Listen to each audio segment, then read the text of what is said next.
Un saludo especial, apreciados estudiantes. La intención del día de hoy es que podamos revisar los contratos de trabajo según su forma y según su duración. Este tema lo vamos a encontrar dentro del Código Sustantivo del Trabajo, en los artículos 37 al 39 y también del artículo 45 al artículo 47 de este mismo compendio normativo.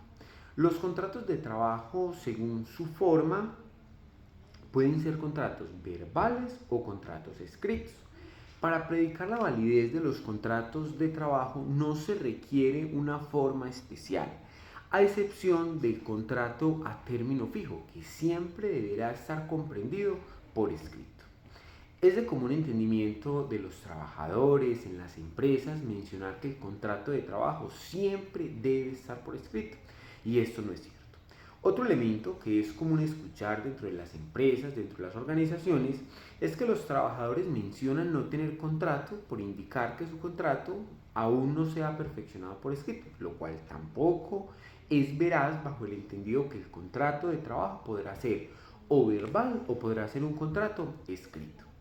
Iniciando con el contrato verbal, el decreto 617 de 1954 nos señala unos requisitos del contrato verbal, que más que requisitos son pretensiones legislativas, donde indica que este contrato verbal deberá señalar la clase de trabajo, el sitio donde se prestará el servicio, la cuantía y la forma de remuneración de ese contrato. Adicionalmente, se hace imperante que el contrato verbal puede indicar los extremos temporales en caso de que aplique. Sin embargo, es importante determinar que la falta de uno de esos requisitos no desmerece la existencia del contrato verbal. Por ejemplo, si nosotros no señalamos la clase de trabajo y el sitio donde va a desarrollarse y el trabajador se desempeña como barrendero en una bodega, la realidad nos va a suplir esa omisión, porque el lugar de trabajo será la bodega y la labor se entenderá que es la de barrendero. Puede también olvidarse un elemento que es importante, como es la cuantía del contrato. Y frente a la falta de la cuantía del contrato, el artículo 144 del Código Sustantivo del Trabajo nos señala que el trabajador se le debe el salario que se paga por esa misma labor en el lugar donde desarrolla estas funciones, dependiendo también la cantidad y calidad del trabajo. Si se hiciera imposible determinar el salario del trabajador con esos criterios previamente establecidos en el Código Sustantivo del Trabajo, el salario que se asignará será el salario mínimo legal mensual vigente para este trabajador. Vale la pena reiterar, apreciados estudiantes, que el contrato a término fijo de manera verbal no tiene ninguna validez para el derecho laboral y se entenderá que es un contrato a término indefinido. Y aquí nos adentramos a revisar ese segundo componente, que es el contrato por escrito. El contrato por escrito me lo va a regular el artículo 39 del Código Sustantivo del Trabajo. Lo primero que debemos tener en cuenta es que cuando firmamos un contrato por escrito hay la exigibilidad de expedir dos ejemplares, uno para el trabajador, uno para el empleador. Estos ejemplares no me exigen ninguna formalidad específica, como sellos, estar apostillado, membreteado o autenticado. Sin embargo, este artículo 39 sí me indica unos mínimos que debe tener ese contrato escrito, como lo es los nombres, la identificación, el domicilio, la fecha y celebración del contrato, el lugar donde se va a prestar el servicio, la naturaleza del contrato y la remuneración. En este mismo escenario, la falta de uno de estos elementos no invalida el contrato de trabajo, siempre y cuando esta situación se pueda suplir o desde la realidad misma o desde el tenor de la norma. Es importante que no perdamos de vista y que no olvidemos que el contrato a término fijo siempre deberá perfeccionarse por escrito. Hoy es una de las dolencias que más presentan las empresas, donde indican presentar contratos a término fijo que no están perfeccionados por escrito.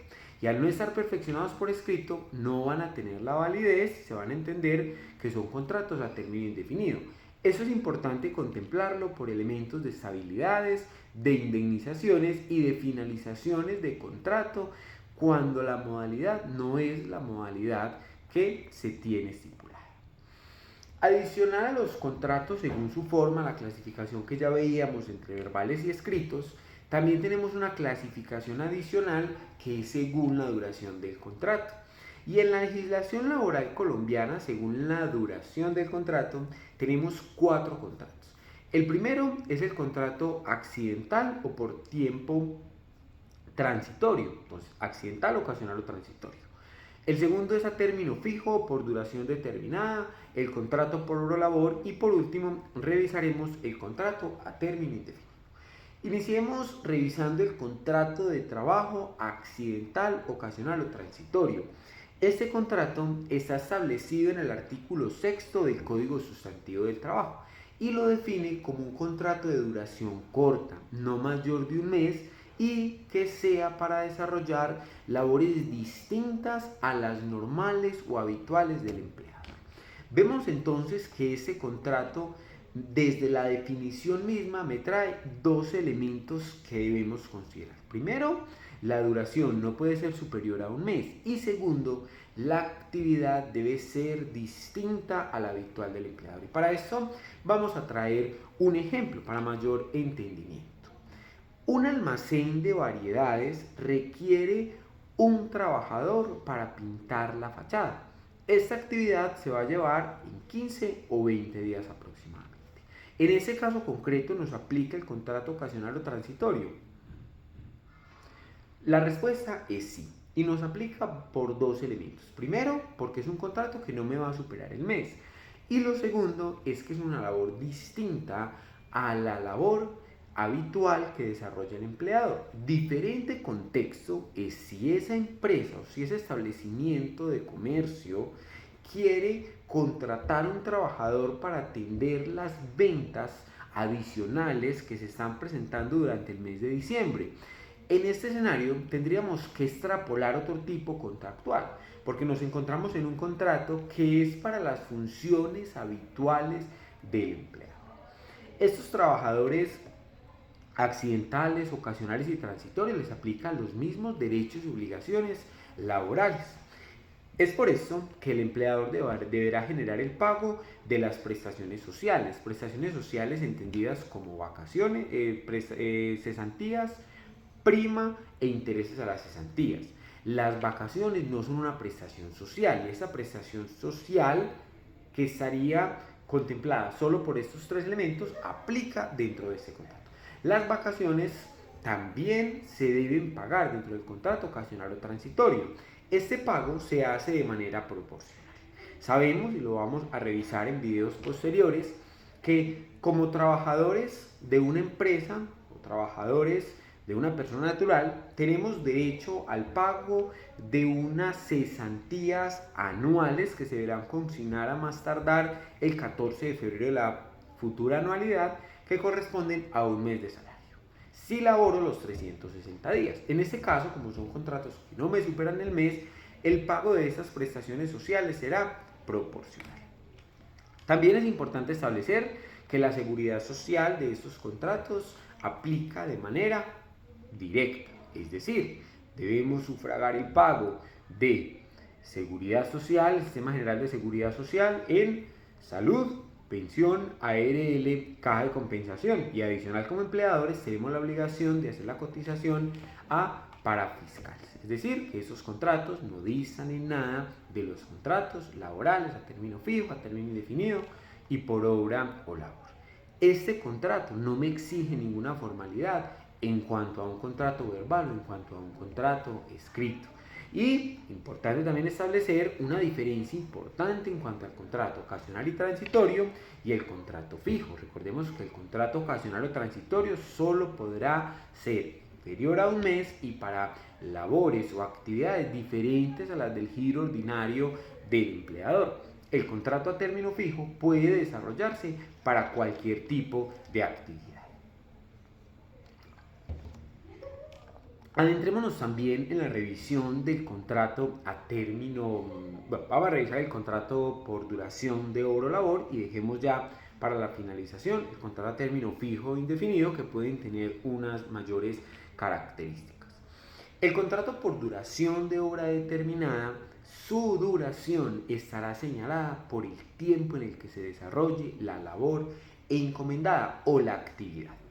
Este contrato no tiene límites en cuanto al tiempo, no tiene máximos y podemos encontrar como ejemplos de este tipo de contrato la construcción de un edificio, la realización de una investigación, el desarrollo de un proyecto. Aquí vamos a tener una actividad, una obra puntual y la finalización del contrato estará en estricta relación a la finalización de esa obra puntual.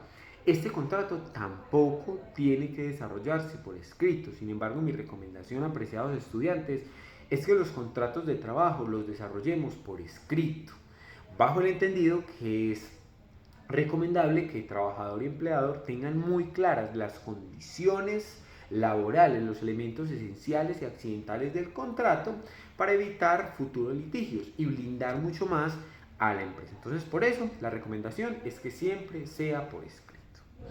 ¿Necesitamos aviso para la finalización de ese contrato de trabajo a raíz de la finalización de la obra? La respuesta es no.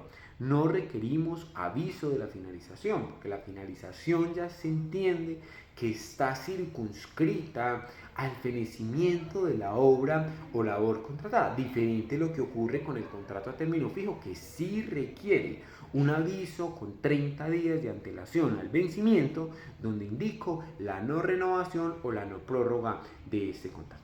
En igual sentido, al contrato por hora o labor le aplican las prestaciones sociales, entendidas, reitero, como cesantías, prima, interés a las cesantías, vacaciones y también el trabajador deberá estar afiliado al Sistema General de Seguridad Social en salud, pensión, riesgos laborales, caja de compensación y el aporte a parafiscales. No es relevante si el contrato por hora o labor es por un día o por 2 años. Ambos contratos deben tener la afiliación a la seguridad social, que es un riesgo que también encontramos latente en algunas organizaciones. Como tercer tipo de contrato que revisaremos el día de hoy, tenemos el contrato a término fijo. Este contrato a término fijo, apreciados estudiantes, siempre deberá estar por escrito. La duración máxima inicial es de 3 años. Y ojo con este componente de la duración máxima inicial, que leyendo sus trabajos encontraba imprecisiones, dado que si bien la duración inicial es de máximo 3 años, no condiciona que el contrato de trabajo pueda tener una duración superior en el tiempo, 5, 6, 7, 8 años, sin que en ningún momento se desnaturalice y se convierta en un contrato a término indefinido, como ustedes lo estipularon dentro de sus trabajos. Para la revisión de estos contratos de trabajo a término fijo, vamos a hacer una diferenciación importante: los contratos a término fijo inferiores a 1 año y los contratos a término fijo superiores a 1 año, de 1 a 3 años. Los contratos a término fijo inferiores a 1 año, características: siempre por escrito, debe avisarse por escrito su terminación de una parte y de la otra, manifestando la intención de no prorrogar. Aquí hay una excepción, y es que en los contratos a término fijo hasta de 30 días no media esta obligación, que no podemos hacer este aviso con los 30 días, bajo el entendido que son contratos o de 30 días o contratos inferiores a 30 días. Por eso son contratos que para la legislación laboral nacen muertos, bajo el entendido que la intención inicial es que no se prorroguen. Sin embargo, sí pueden prorrogarse de acuerdo a la voluntad de las partes. Los contratos a término fijo inferiores a 1 año pueden prorrogarse por un término igual o inferior al inicialmente pactado y podrán tener hasta 3 prórrogas. Esta prórroga, que se va a desarrollar por un término igual al inicialmente pactado, no requiere ninguna formalidad. El silencio de las partes o la no manifestación de la intención de no prórroga va a entender la prórroga del contrato. Si yo como empleador quiero prorrogar el contrato por un término inferior al inicialmente pactado, deberé notificar de manera formal al trabajador el término por el cual prorrogaré el contrato. Después de la tercera prórroga, es decir, tenemos un término inicial, Alejandro fue contratado por 3 meses, a este contrato de 3 meses puedo hacer otras 3 prórrogas que pueden ser o por 3 meses o por un término inferior a los 3 meses. Una vez cumplida esta tercera prórroga, el contrato de manera obligatoria tendrá una renovación mínima de un año. Ya no puedo contemplar términos inferiores en este contrato. Y va a ser renovable indefinidamente, entendiendo que la renovación es mínimo de un año y que mediante un silencio identificado entre las partes, el contrato se va a renovar año a año. Entonces, aquí es importante contemplar eso. Es relevante o es menester mencionar dentro de este video que el contrato a término fijo inferior a un año no admite prórrogas por un término superior al inicialmente pactado. Y estas prórrogas superiores al término inicialmente pactado nos va a llevar a unas cláusulas o a una prórroga ineficaz, a una cláusula ilegal para el contrato de trabajo, la cual se entenderá como una escrita y en todo caso la prórroga siempre será por el término inicialmente pactado. En el contrato a término fijo inferior a un año, siempre las prestaciones sociales, vacaciones y la afiliación al sistema general de seguridad social. Revisemos ese otro elemento, que es el contrato a término fijo de 1 a 3 años. Características principales, igual que el contrato a término fijo inferior a un año, debe estar por escrito, debe avisarse por escrito su terminación con 30 días de antelación. Si no se avisa por escrito la intención de no prorrogar o de terminar el contrato, este se entenderá renovado por un periodo igual al inicialmente pactado y así sucesivamente. Si tengo un contrato a término fijo de 1 año y medio, si guardo silencio, se me empezará a renovar automáticamente. Quiere decir lo anterior, y en esto es importante que nos quede claridad, que el silencio del empleador frente al contrato a término fijo acarrea la renovación automática del contrato por un periodo igual al inicialmente pactado. Hemos venido tocando dos términos sobre los cuales es importante hacer una diferenciación y es la renovación y la prórroga. En las normas sobre contratos a término fijo los trata como iguales. Sin embargo, es importante establecer que el término renovación y prórroga de contrato son jurídica y gramaticalmente diferentes. ¿Por qué? Porque cuando hablamos de prórroga hablamos de extender o ampliar el término inicialmente pactado. Pero cuando hablamos de renovación, hablamos de un nuevo contrato. Estamos en presencia de otro contrato a término fijo. En este escenario, también para concluir ya la explicación de los contratos a término fijo, encontramos que los contratos a término fijo superiores a un año también tienen las mismas prestaciones sociales, el pago de vacaciones y la afiliación al sistema general de seguridad social en salud, pensión, riesgos laborales, caja de compensación y el aporte a parafiscales. Apreciados estudiantes, tengamos en cuenta algo y es: no existe la desnaturalización del contrato de trabajo. El contrato de trabajo a término fijo podrá tener una duración superior a los 3 años en el tiempo, que en ningún caso se convierte en contrato a término indefinido, para que lo tengamos muy claros. El contrato de duración indefinida. Este tipo de contrato es la regla general en las organizaciones. En el contrato a término indefinido no tenemos fecha de finalización del contrato. La finalización del contrato será indeterminada y es un contrato que puede celebrarse por escrito o podrá celebrarse de manera verbal. ¿Cuál es entonces la vigencia, Alejandro, de ese contrato si no tenemos duración en el tiempo? Este contrato tendrá vigencia mientras subsistan las causas que dieron origen al contrato y a la materia que estamos desarrollando.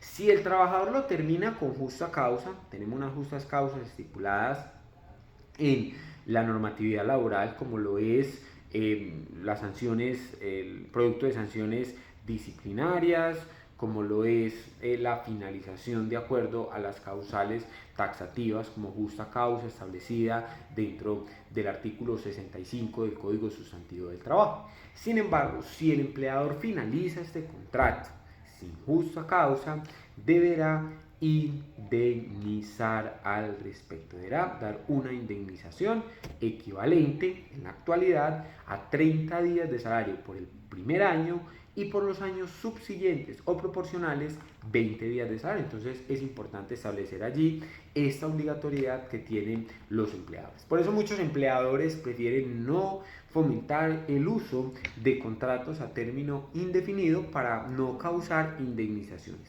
pese a que esos contratos a término indefinido tienen una mayor estabilidad para los trabajadores.